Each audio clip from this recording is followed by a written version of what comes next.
नमस्कार दोस्तों, स्वागत है आपका लर्न इस यूट्यूब चैनल पे। और जो पब्लिक एडमिनिस्ट्रेशन के क्वेश्चन चल रहे थे अपने 3000 एमसीक्यूज, ये जो सीरीज थी, ठीक है, उसको ही हम आगे लेके चलेंगे। और आज हम जो लीडरशिप थ्योरी है, जो आपके सिलेबस में दी गई है, इसके बारे में मैं आपको एक्सप्लेन करूंगा, ताकि लीडरशिप थ्योरी से भी जो क्वेश्चन आपके बनते हैं वो भी आपके गलत ना हो। ठीक है, जल्दी से अपने आई थिंक 30-40 क्वेश्चन हम जल्दी से कंप्लीट कर लेते हैं, फिर हम लीडरशिप थ्योरी के बारे में ही लास्ट में डिस्कस करेंगे। ठीक है, तो स्टार्ट करते हैं अपनी इस वीडियो को। और ये इन क्लासेस की जो पीडीएफ आपको चाहिए तो जो टेलीग्राम चैनल है वो ज्वाइन कर सकते हैं, जिसका लिंक आपके डिस्क्रिप्शन बॉक्स में मिल जाएगा। ठीक है, दो लिंक है, एक चौहान सर का हिस्ट्री के रिगार्डिंग, एक पॉलिटी का है, वो आप ज्वाइन कर सकते हैं। ठीक है, स्टार्ट करते हैं अपनी वीडियो। इसमें पूछ रहा है, पहला क्वेश्चन है कि जो इंटरपर्सनल रिलेशन है ना, एक्सर्ट स्ट्रॉन्ग इन्फ्लुएंस, कि पारंपरिक संबंध गहरा प्रभाव डालते हैं the decision making process of organisation. B सही आंसर आएगा इसका। ठीक है, नेक्स्ट। इसमें पूछ रहा है कि जो पर्सनल एडमिनिस्ट्रेशन डील करता है किसके साथ, ये करता है आपका the human power of organisation. A सही आंसर आएगा इसका। ठीक है, किसी संगठन में मानव शक्ति। नेक्स्ट। अच्छा, स्टेटमेंट किसकी है? निम्नलिखित किसने पूर्ण नौकरशाही शक्ति पर आपत्ति जताई है, कि जो एब्सोल्यूट ब्यूरोक्रेटिक पावर है उस पे क्या किया है, रेज्ड ऑब्जेक्शन किया है, तो कौन से हैं? तो इसका जो आंसर आएगा आपके हैवार्ड आएगा, इसका सी से आंसर आएगा। नेक्स्ट। इसमें आपसे पूछ रहा है कि which of the following form disciplinary action Indian civil services rule. अच्छा, भारतीय सिविल सेवा नियम में कौन से किस प्रकार का अनुशासन कार्रवाई की गणना की गई है? अच्छा, ठीक है जी। सेंसर विद होल्डिंग इंक्रीमेंट्स और प्रमोशन, ठीक है जी। Supervision, reduction lower post time scale, removal of services, dismissal, सारे ठीक है। डी सही आंसर आएगा इसका। ठीक है, नेक्स्ट। इसमें पूछ रहा है आपसे स्टेटमेंट किसकी है, कि सिविल सेवा के बारे में निम्नलिखित टिप्पणी किसने की है? सिविल सेवा लाभ कमाने के लिए अस्तित्व में नहीं है, इसलिए इसके सदस्यों को प्रोत्साहन अंतिम उपाय के रूप में वेतन प्राप्त करने के लिए, न कि जोखिम उठाकर बहुत सारा पैसा कमाने के लिए है। तो ये जो स्टेटमेंट है मिस्टर गोरवाल है। ठीक है, नेक्स्ट। इसमें आपसे पूछ रहा है कि जो historically Indian administration during the most part of the British rule was in hands of elite cadre officer, तो इनको ब्रिटिश रूल के टाइम पे तो यही था, आईसीएस। ठीक है, नेक्स्ट। इसमें आपसे पूछ रहा है which of the following is important pre condition of neutrality, कि पहली कंडीशन क्या है जो कि महत्वपूर्ण है, तो वो कौन सी है? Presence of shared belief system. C से आंसर आएगा, कि एक साझा विश्वास प्रणाली की उपस्थिति, जो न्यूट्रलिटी की आपकी क्या है, पहली कंडीशन है, प्री कंडीशन है। नेक्स्ट। अच्छा, इसमें से स्टेटमेंट पूछ रहा है कि स्टेटमेंट किसकी है, जो who dismiss the neutrality concept of British civil services as a myth. ये स्टेटमेंट किसकी है? ये आएगी आपकी ब्रायन चैपमैन की। ए सही आंसर आएगा इसका। ठीक है, नेक्स्ट।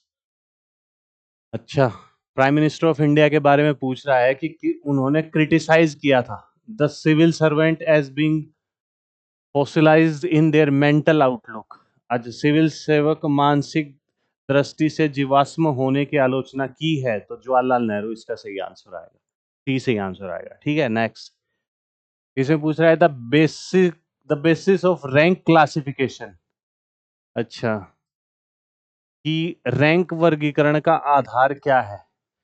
तो राजनीतिक संरक्षण नहीं, केवल ओनली जहां आ जाए तो वहां तो बहुत ध्यान से पढ़ना है आपको स्टेटमेंट, मोस्टली 99% वो स्टेटमेंट गलत ही होती। ठीक है, पदधारी की रैंक और व्यक्तिगत स्थिति, तो ये सी सही आंसर निकल के आएगा अपना। ठीक है, नेक्स्ट।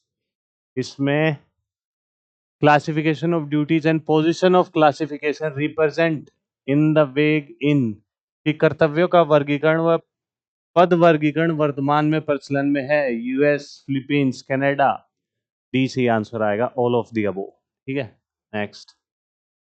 इसमें पूछ रहा है कि which of the following statement is correct, कौन सी स्टेटमेंट करेक्ट है कि जो merit system was introduce in India 1853, ठीक है जी। अब ये पूछ रहा है कि Persia was the first country to introduce merit system, ये गलत है, ब्रिटेन आएगा। तो दूसरी स्टेटमेंट गलत होगी तो एलिमिनेट कर दो, ठीक है। अब पूछ रहा है Britain accepted merit system in 18, अच्छा इंडिया में 53 में किया और खुद ने एक्सेप्ट 54 में किया, ये स्टेटमेंट तो गलत होगी। तो 1 4 5 अपना ए सी आंसर आएगा, इसको एलिमिनेट करते हैं, ठीक है। नेक्स्ट, इसमें आपसे पूछ रहा है which of the following is a reason for the rapid growth of personnel administration recent year. तो कौन सा नहीं है, नोट ए रीजन पूछ रहा है। क्वेश्चन को बड़े ध्यान से पढ़ना है, ठीक है, ताकि उसको देख के पता चले कि नो, यस और नो क्या पूछ रहा है, ठीक है। नहीं है। लिबरलाइजेशन ग्लोबलाइजेशन बिल्कुल है जी। शॉर्ट रेंज नीड्स ये नहीं है, बी सही आंसर आएगा। Optimum use of man power ठीक है।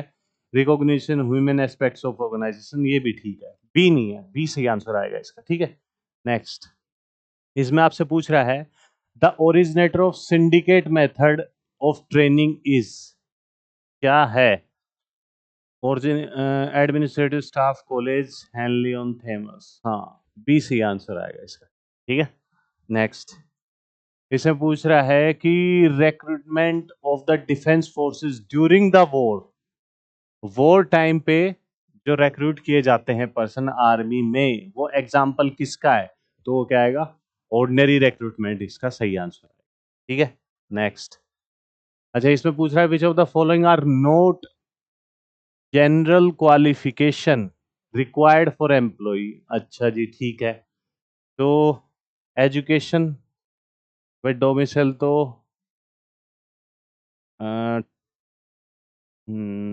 एजुकेशन, पर्सनल होगा, एज होगा, नहीं नहीं नहीं, एज तो चाहिए, डोमिसाइल हाँ, 235 इसका बी सी आंसर आएगा। नेक्स्ट, स्टेटमेंट पूछ रहा है किसकी है, उचित वर्गीकरण पर भर्ती में दक्षता, एक तरसंघ प्रचार प्रणाली बनाने की संभावना और विभिन्न विभागों में काम करने वालों को साथ सम्मान व्यवहार निर्भर करता है, ये किसने कहा था। तो इसका जो आंसर आएगा वो आएगा फाइनर का आएगा, ठीक है, बी सी आंसर आएगा। Next, which of the following are ability test, कौन से एबिलिटी टेस्ट हैं, एप्टीट्यूड टेस्ट नो, तो ए एलिमिनेट कर दो अपना, ठीक है। सोशल इंटेलिजेंस टेस्ट हो गया, ये भी हो गया 2 3, और जीआईटी हो गया, ये नहीं होगा 2 3 5, बी सी आंसर आएगा इसका, ठीक है। नेक्स्ट, इसमें आपसे पूछ रहे हैं which of the following functions are performed by the personnel administration. तो स्टाफ फंक्शन ठीक है, ऑपरेटिव फंक्शन ठीक है, वेलफेयर फंक्शन ठीक है, इकोनॉमिक फंक्शन नहीं आएगा, ठीक है। तो 2 3 4 इसका क्या आएगा, सही आंसर आएगा, बी सी आंसर आएगा। नेक्स्ट, अच्छा which of note correctly matched, ठीक है। सेंट्रल सिविल सर्विसेज, ऐसे में ज्यादातर ये है कि ये इसमें ही गड़बड़ होगी, ठीक है। सेंट्रल सर्विसेज रूल ये ठीक है जी। रेलवे सर्विसेज कंडक्ट रूल ये गलत है, ये 1966 का है, ठीक है। तो यही आपका not correctly match, B C answer निकल के आएगा आपका, ठीक है। नेक्स्ट, इसमें पूछ रहा है which of the following are true regarding, probationary period की बात कर रहा है सिविल सर्विसेज की, ठीक है। तो it helps to employ understand the nature of duties, हाँ ये ठीक है। It promote the understanding between superior and subordinates, it helps to employ to access the new employees performance, ये ठीक है। Employ with the client behaviour, ये समझने के लिए क्लाइंट बिहेवियर, ये भी ठीक है, तो ये गलत होगा। 1 3 4 अपना क्या आएगा, सही आंसर आएगा, ए सही निकल के आ जाएगा आपका, ठीक है। नेक्स्ट, इसमें in a system which of the recruitment of higher position is open to all qualified candidates who may wish to apply, कि ऐसी प्रणाली जिसमें उच्च पदों के लिए भर्ती उन सभी योग्य उम्मीदवारों के लिए खुली होती है जहां आवेदन करना चाहते हैं, तो इसको क्या कहते हैं, डायरेक्ट रिक्रूटमेंट, ये सही आंसर आएगा, सिंपल सी बात है, ठीक है। नेक्स्ट, अच्छा ये स्टेटमेंट किसकी है, अधिकारियों की बढ़ी हुई शक्ति का दोष यह है कि वे सत्ता के पर्दे के पीछे गैर जिम्मेदार हो जाते हैं, जैसे कि पूर्व समय में सम्राट के नपुंसक और राजा की प्रेमिका होता था। तो ये किसका स्टेटमेंट है, तो बर्टनार्ड रसल का है, डी सही आंसर आएगा इसका, ठीक है। Next, this method confines itself determine the merely which of the candidates satisfy the minimum standard requirement। अच्छा जी, तो वह विधि केवल यह निर्धारित करने के लिए सीमित है कौन से उम्मीदवार आवश्यक न्यूनतम मानव को पूरा करता है। तो कम, एक minute, merit, promotion, method of recruitment, competitive test. हाँ, बी सी सही आंसर आएगा। नेक्स्ट, एक मिनट एक मिनट, निर्धारित करने के लिए कौन सा उम्मीदवार आवश्यक न्यूनतम मानक है, तो इसका नॉन कॉम्पिटिटिव, डी सही आंसर आएगा इसका, ठीक है, ये ध्यान रखना। Next, even when success this process training must be slow one since the example which impress the trainee mind come before the necessarily for a period of time he has framework ideas that which fit them। तो सफल होने पर प्रशिक्षण यह प्रक्रिया धीमी होनी चाहिए क्योंकि प्रदर्शित दिमाग को एक प्रभावित करने का उदाहरण एक वर्ष से अधिक किया जाता है, तो उसके लिए कौन सा है, इनफॉर्मल ट्रेनिंग, डी सही आंसर आएगा इसका, ठीक है।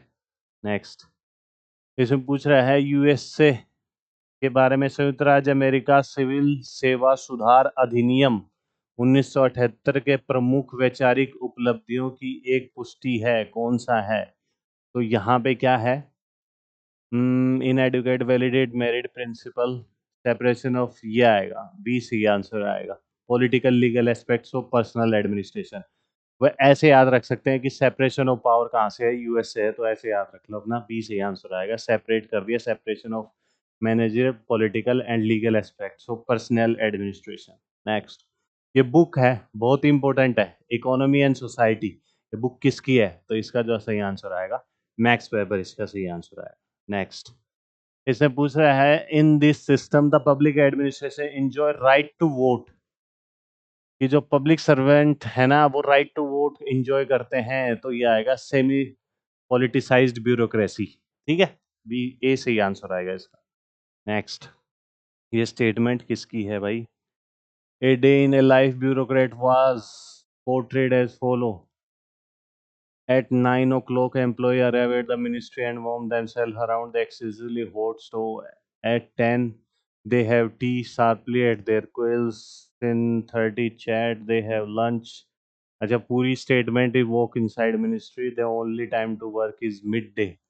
अच्छा, the only time they work in mid day when the head of the department make his tour. अच्छा, वो तभी काम करते हैं मिड डे जब वो उनका हेड ऑफ द डिपार्टमेंट का टूर करता है, तो ये किसका आएगा, ये हेनरी, सी सही आंसर आएगा आपका, ठीक है। Next, in the formation of the policy the important role played by, अच्छा, तो civil services and political wing, C सही आंसर आपका, ठीक है।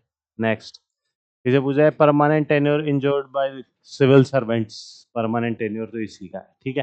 तो यहाँ तक अपने एमसीक्यूज हम कर लेते हैं, इसके बाद अभी क्या है, लीडरशिप थ्योरी के बारे में थोड़ा पढ़ लेते हैं हम, ठीक है, क्योंकि पहले हमने क्या किया था, आई थिंक इकोलॉजिकल थ्योरी कर ली थी और उसके बाद हमने डिसीजन मेकिंग थ्योरी की थी, ठीक है, जो decision making approach, ecological approach कर ली थी। आज जो लीडरशिप थ्योरी है उसके बारे में हम डिस्कस कर लेते हैं, ठीक है।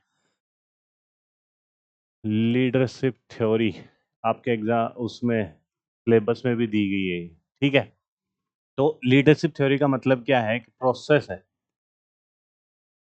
Process of influencing the activities of other और इन्फ्लुएंसिंग बिहेवियर।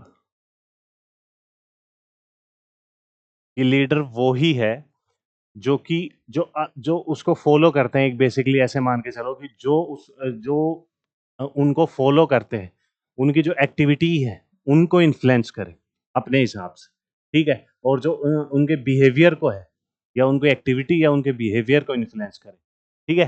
तो ऐसे आप समझ सकते हैं एक लीडरशिप का मीनिंग, ठीक है। डेफिनेशन के बारे में जब भी बात करते हैं लीडरशिप पे, तो सबसे पहले नाम आता है आपका टेरी का। इन्होंने स्टेटमेंट दी थी कि लीडरशिप क्या है, activity of influencing people to strive willingly, ये वर्ड बहुत इंपॉर्टेंट है, विलिंगली, फॉर ग्रुप एक्टिविटीज।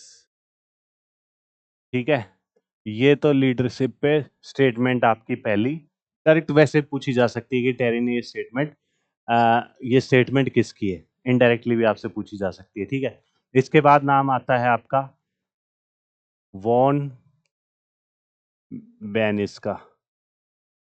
ठीक है, इनकी जो स्टेटमेंट थी, इन्होंने कहा था कि लीडरशिप क्या है, एबिलिटी टू क्रिएट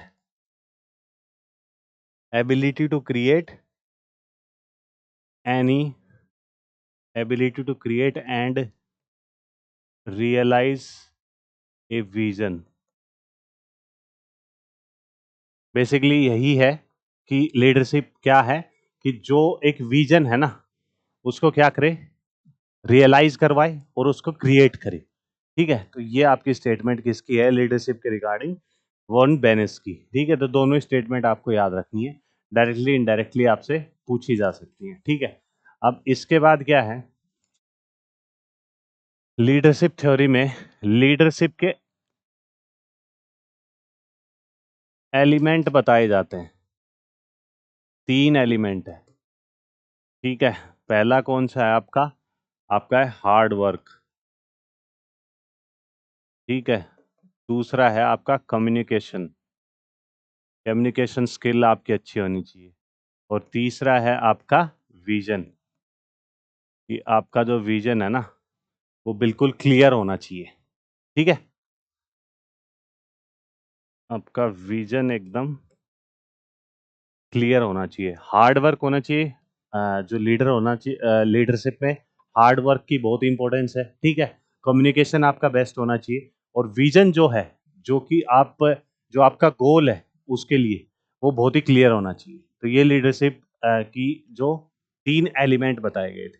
ठीक है, इसके बाद आपसे पूछा जा सकता है कि बेसिकली यदि स्टेटमेंट फॉर्म में पूछा जाए कि एक लीडर और एक मैनेजर में क्या डिफरेंस है।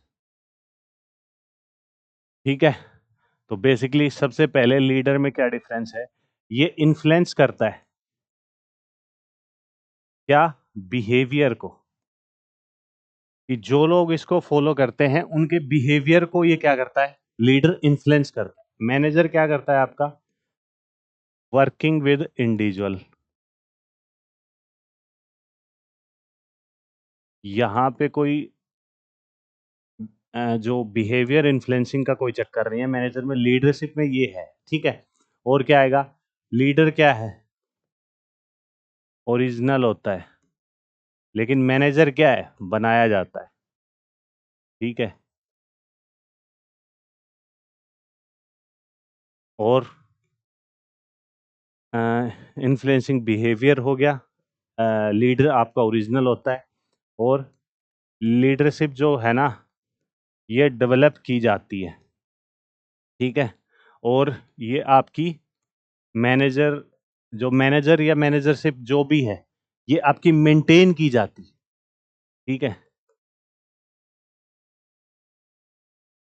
ये आपको पता होना चाहिए, जो बेसिक जो डिफरेंस है कि ये डेवलप की जाती है, मैनेजरशिप जो है जो आपकी मेंटेन की जाती है। इसके अलावा देखें तो एक और देख लेते हैं, ये फोकस किस पे करता है, लोगों पे।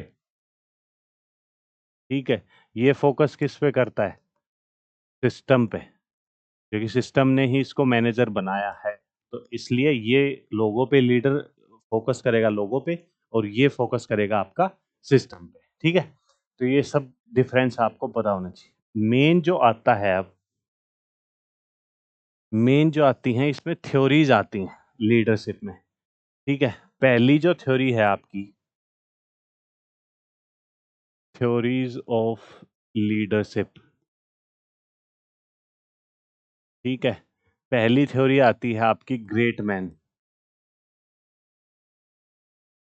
ग्रेट मैन, और इसको ट्रेड थ्योरी भी बोलते हैं।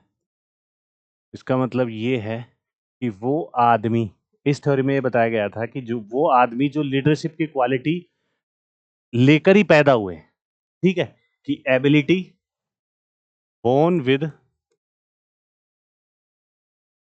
with qualities of leadership. ठीक है भाई, एग्जाम्पल ये मान सकते हो आप, गांधी जी, मार्टिन लूथर, तो ये सब आप एग्जाम्पल के तौर पे ले सकते हो। ठीक है, नेक्स्ट जो थ्योरी है वो आपकी है कैरिस्मेटिक थ्योरी। ठीक है, इसका क्या मतलब है जी? इसका मतलब है जो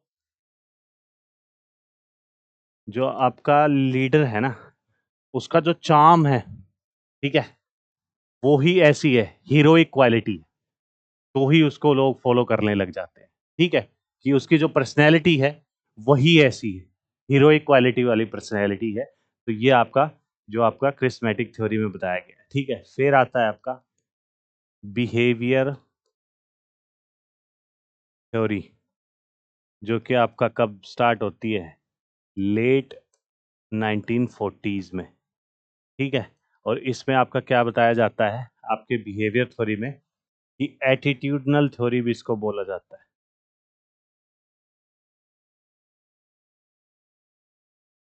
एटीट्यूडनल थ्योरी भी इसको बोला जाता है। और इसमें क्या है कि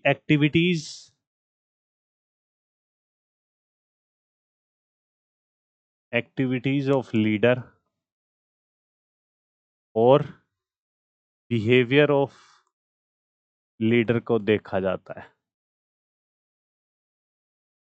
इसलिए आपकी जो बिहेवियरल जो थ्योरी है वो इंपॉर्टेंट है। ठीक है, ये होगी अपनी ग्रेट मैन थ्योरी, होगी कॉस्मेटिक थ्योरी, होगी बिहेवियरल थ्योरी, होगी आपकी।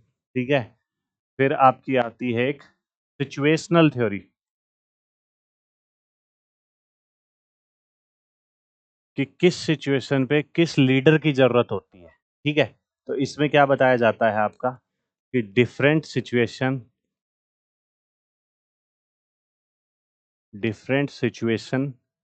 Requires different leader. ठीक है, एग्जाम्पल के लिए देख लो कि यूएस में अभी ऐसी कंडीशन बनी हुई है कि जो बाइडन को जो नेक्स्ट इलेक्शन जो होने वाले हैं उससे पुल आउट करना पड़ गया। सिचुएशन ही ऐसी बनी हुई है कि उनको ये कैंडिडेट हटाना पड़ेगा, दूसरा कैंडिडेट प्रेसिडेंट से इलेक्शन में उतारना पड़ेगा। तो सिचुएशन डिफाइन करती है कि किस सिचुएशन में कौन सा लीडर जरूरी है। ऐसे आप इस एग्जाम्पल से आप समझ सकते हैं। ठीक है, इसके बाद आपका देखा जाता है कि लीडरशिप जो आपका लीडरशिप स्टाइल में आप पूछा जाए तो भाई एक तो है डेमोक्रेटिक। ठीक है, फिर आएगा इसका अगेंस्ट ऑटोक्रेटिक। ठीक है, फिर आपका क्या आएगा भाई, मार्केट सिस्टम है, तो वहां पे तो कोई लीडर का कोई चक्कर ही नहीं है, सब कुछ मार्केट इकोनॉमी पे बेस्ड होता है कंप्लीटली। ठीक है, तो ये भी आपसे लीडरशिप स्टाइल से भी आपसे पूछा जा सकता है कि कौन कौन सी स्टाइल होती है। तो डेमोक्रेटिक हो गया, जिसमें डेमोक्रेसी लोगों का ज़्यादातर रूल होता है, वो अपना सेलेक्ट करते हैं। ऑटोक्रेटिक में या तो family system, royal family system वगैरह ये होगा। ठीक है, और मार्केट सिस्टम में तो ऐसा है कि लीडर का कोई रोल ही नहीं होगा। ठीक है, अब देखते हैं जो मेन जो एक्सपोनेंट्स हैं,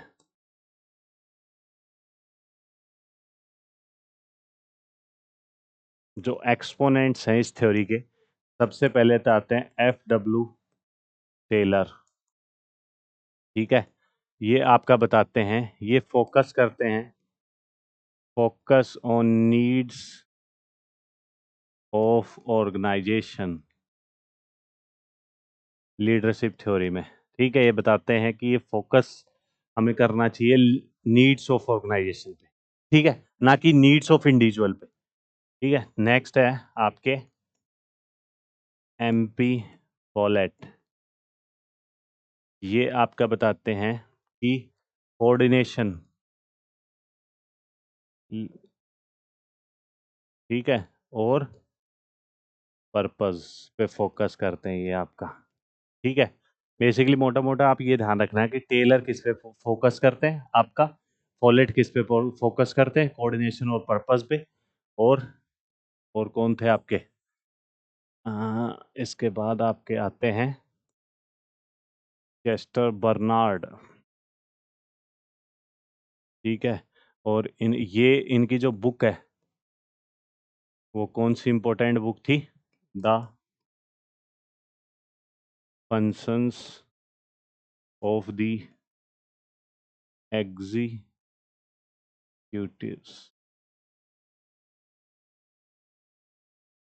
हाँ, एग्जीक्यूटिव्स, ठीक है? The functions of the executives, तो ये आप नोट डाउन कर सकते हैं, ये बुक बहुत इंपॉर्टेंट है।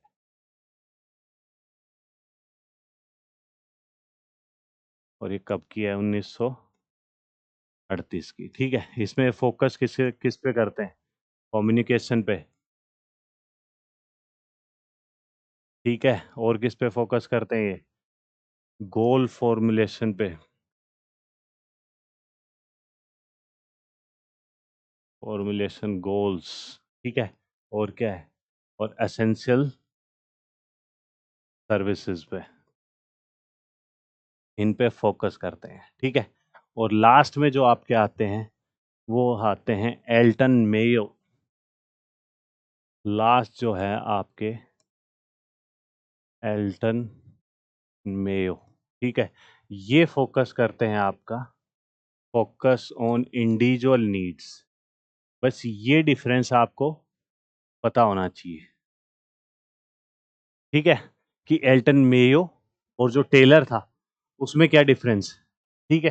कि वो focus on needs of organisation की बात करते हैं, मेयो बात करता है focus on individuals of needs. Basically मोटा-मोटा आपको लीडरशिप थ्योरी में सिर्फ ये पता होना चाहिए, ठीक है? जो मैंने आपको बता दिया कि जो लीडरशिप क्वालिटी कौन-कौन सी होती है, ठीक है? स्टाइल कौन-कौन सी होती है। इसके अलावा लीडरशिप और जो मैनेजरशिप है, वो चाहे लीडर और मैनेजर के बीच में डिफरेंस मान लो, वो मैंने आपको बता दिया है, ठीक है? और जो मेन जो एक्सपोनेंट है अपने 4, ठीक है? इनके बारे में मैंने एक्सप्लेन कर दिया है मोटा-मोटा जितना आपको पता होना चाहिए, ठीक है? ये आप नोट डाउन भी कर सकते हैं या स्क्रीनशॉट ले सकते हैं। और कल आई थिंक इस वीडियो में आई थिंक 60 टू 70 क्वेश्चन और बाकी हैं आपके पब्लिक एडमिनिस्ट्रेशन के। वो हम आगे आने वाली वीडियो में हम कंप्लीट करेंगे, ठीक है? और 1-2 थ्योरीज़ जो इम्पोर्टेंट है पब्लिक एडमिनिस्ट्रेशन में, वो भी हम कंप्लीट करेंगे आगे आने वाली जो वीडियोज़ अभी आगे आएँगी, ठीक है? और इसके अलावा मैंने जो है आई थिंक 50 क्वेश्चन भी पोस्ट किए थे टेलीग्राम चैनल पे, वो भी आप जाके वहाँ पे अटेम्प्ट कर सकते हैं, जो ऑब्जेक्टिव टाइप क्वेश्चन थे। और यदि टेलीग्राम चैनल आपने जॉइन नहीं किया है, तो जॉइन कर सकते हैं, क्योंकि यहाँ के अलावा भी वहाँ पे मैं जो एमसी ऑब्जेक्टिव टाइप क्वेश्चन है, वो पोस्ट करता रहता हूँ। वो भी आप जाके अटेम्प्ट कर सकते हैं, ठीक है? और अपने एग्ज़ाम की तैयारी में लगे रहें। All the very best. Thank you.